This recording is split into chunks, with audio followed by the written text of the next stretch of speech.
Washing कीजिए, protein वगैरह दवाई सब के बारे में बता रहे थे जो ये सब जो है उसको खिलाइए जिससे बचदानी का विकास होगा। और चना हो, मूंग हो, गेहूँ हो, उसको उकड़ा करके जो है 250 ग्राम रोज और बहुत बात ऐसा ही करते। उसके बाद डिस्कस क्लास आया तो उनसे हम पूछे कि सर हम लोग का है जो है अभी जो आप कहते हैं हाँ कीड़ा का दवाई 6 महीना पर दीजिए, उसके बाद ये हीट में लाने के लिए वॉशिंग के लिए दवाई दीजिए। तो अब हम एक प्रश्न किए उनसे कि हम लोगों के यहाँ मवेशी पाल खाती थी, 22वां दिन जो है सो मतलब बियाती थी या 22वां दिन पाल खाती। अब उसके बाद उसका आदर्श ज्ञान चक्र जो है सो फिर 10 से 11-12 महीना तक दिया जाता था।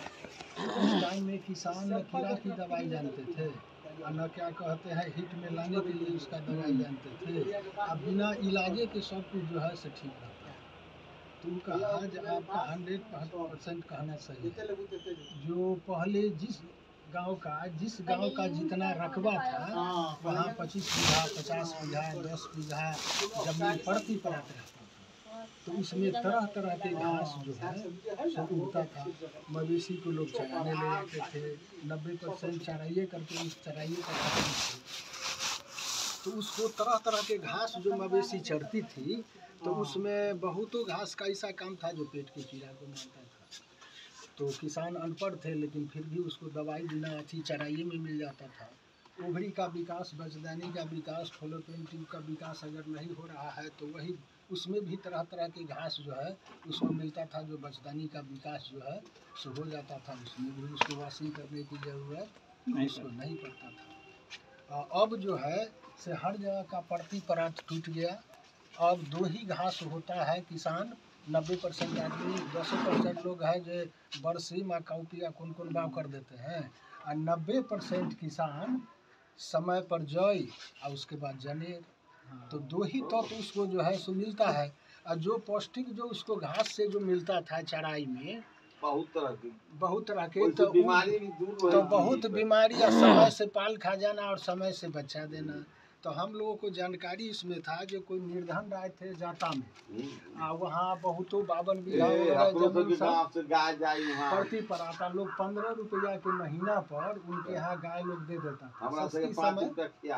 तब हम सब 15 रुपया पर तो ऊपर के मुताबिक अब उनके यहाँ वो क्या करते थे जी 1-2 सांड भी रखते थे और 100-200 गाय है भर दिन चढ़ा करके यही फागुन में लोग दे आता था या फिर आषाढ़ में जब बाढ़ आया तो ले आता था। अब चराइए करके रखते थे उसी में गाय पाल खा जाती थी, सब पाल खा कर वहाँ से गाभी सब पाल खा कर जो है से आ जाती थी। और क्या कहते हैं समय से पाल खाना, समय से बियाना, न कीड़ा की दवाई की जरूरत है असलियत तोरा हीट के पता लगावे के लिए तोरा डॉक्टर तो कहे ना हीट में है चाहे तो हम तू लक्षण से करे के लेकिन असलियत हीट साढ़े पर पता लगे।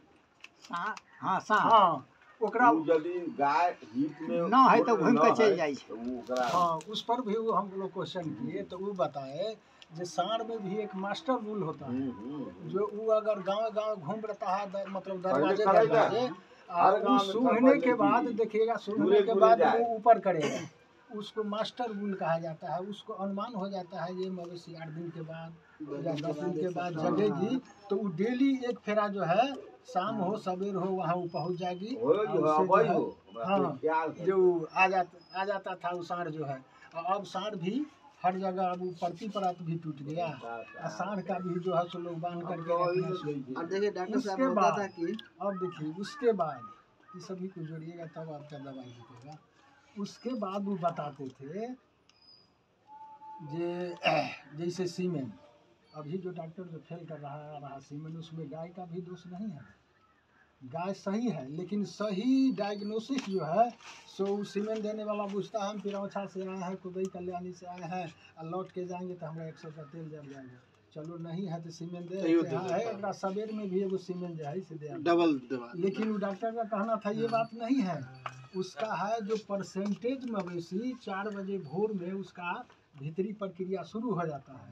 किसान उसको कोई सवेर में 6 बजे कोई 5 बजे किसान को नजर आए तो जब जिस टाइम में सिक्रेशन शुरू हुआ उस टाइम में अब देखिए कि 4 बजे उसका सिक्रेशन शुरू हुआ है तो 4 घंटा पहले से उसका भीतरी प्रक्रिया शुरू हो जाता है। तब देखिएगा अगर 8 बजे गाय क्या कहते हैं अगर जग गई है तो हर हाल में शाम में उसको क्या कहते हैं 6-7 बजे के बाद 10 बजे से पहले सीमेन हर हाल में पड़ जाना चाहिए। इसलिए कि 12 घंटा के बाद 18 घंटा के पहले वही 6 घंटा जो है से गर्भाधान का सही समय है।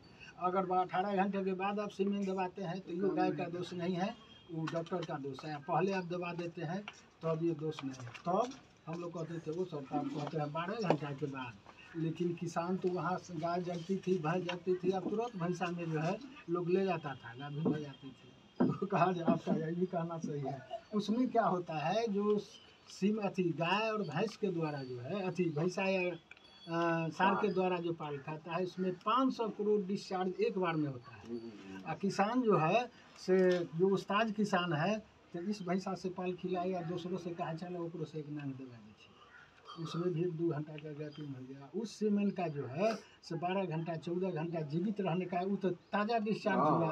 और इस सीमेन जो AI गवर्नमेंट के द्वारा जो दिया जाता है स्ट्रॉ में, हाँ तो इसका क्या गारंटी है जो सीमेन सही है कि कोई गारंटी अगर मान लिया उसका हाइड्रोजन सूख गया तो वो थोड़ी ही सीमेन को लेकर के फेंक देगा, वो फिर जाके भरवा लेगा। बयानबाजी है भाग भरोसे हिंदू घोटाला वाला उसको दीजिए। हाँ फिर उसमें डॉक्टर बताया जो कुछ गाय ऐसा होती है जो 2-3 दिन जो है से जगी रहती है रुक करके, तो वैसा लक्षण उसको पकड़िए तब उसको डबल सीमेन देखिए लास्ट पोजीशन में दिलाइए। 48 में 72 घंटा के बाद सीमन दो दिए हमरा लोहरका से गाय ला देंगे हाँ वही निकल जो कभी पाल करके जो है कोई डॉक्टर नहीं ये।